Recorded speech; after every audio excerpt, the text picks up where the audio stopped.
कैसे हैं आप सभी। आई होप सभी बहुत ही अच्छे होंगे। तो आज हम मनाने जा रहे हैं भाई दूज।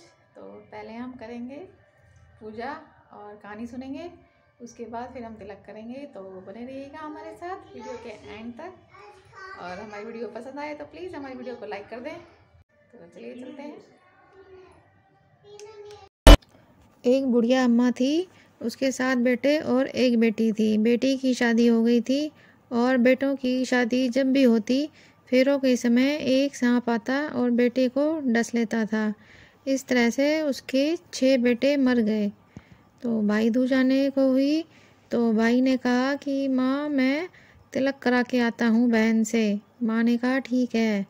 बहन को पता चला कि भाई आने वाला है तो खुशी से पागल हो गई और इधर उधर घूमने लगी। तो वह पड़ोसन के घर गई और पूछने लगी कि बहुत ही प्यारा भाई मेरे घर आने वाला है तो क्या बनाना चाहिए। तो पड़ोसन बोली, उसकी खुशी देख के वह जल भून गई।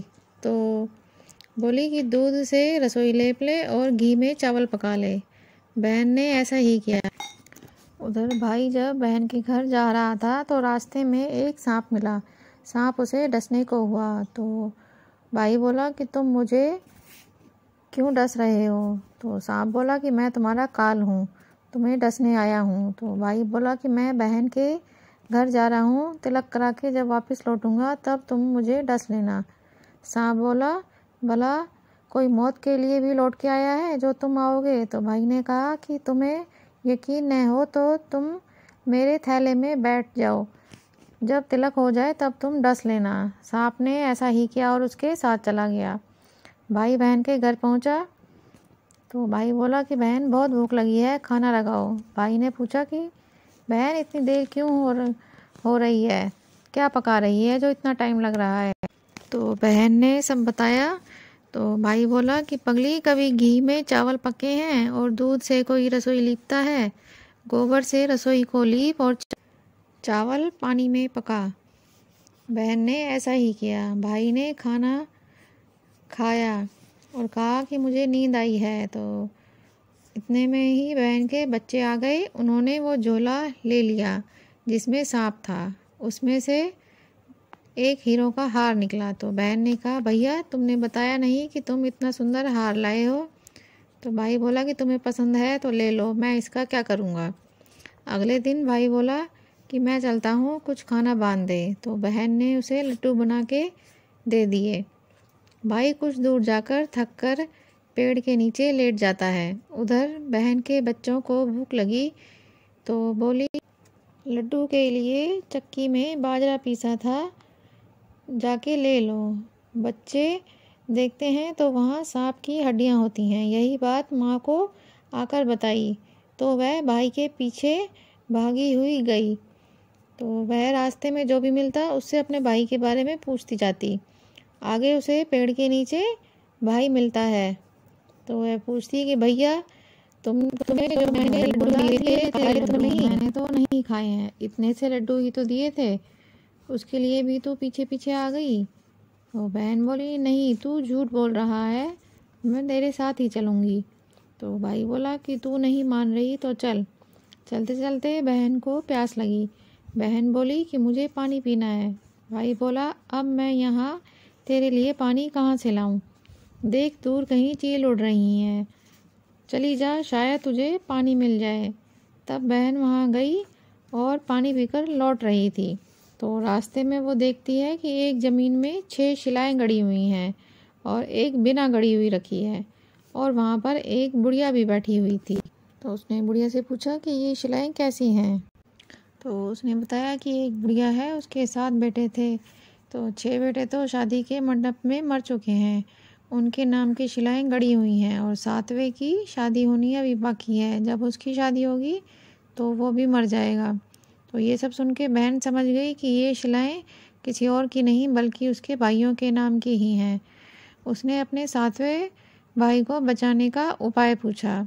तो वह सब जानकर वह पागलों की तरह अपने भाई को गालियां देती हुई वहाँ से चल दी। भाई के पास आकर बोली, तू तो जलेगा कुटेगा मरेगा।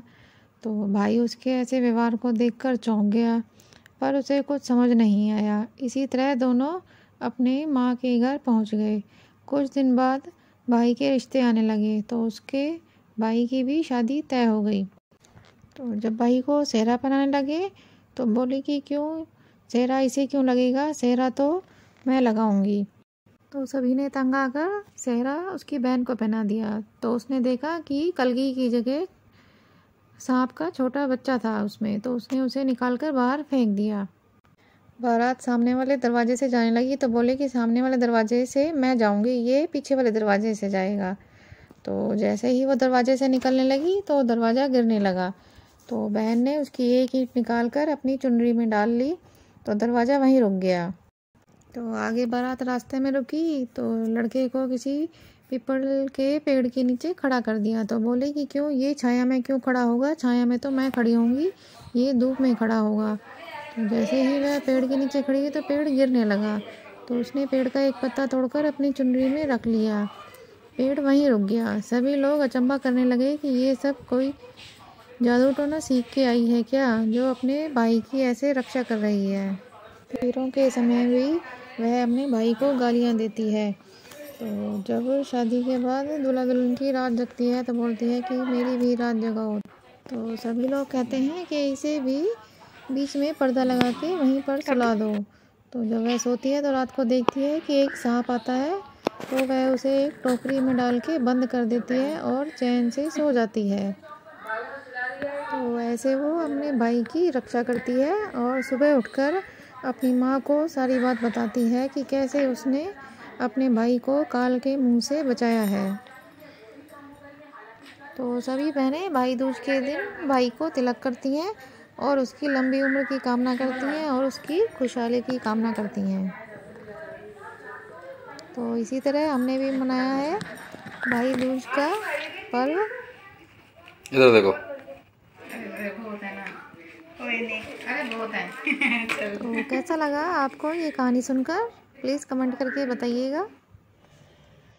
तो फ्रेंड्स, आपको हमारी वीडियो पसंद आई हो तो प्लीज़ हमारी वीडियो को लाइक करें और हमारे चैनल को सब्सक्राइब कर दें। और मिलते हैं नेक्स्ट वीडियो में, तब तक के लिए बाय बाय।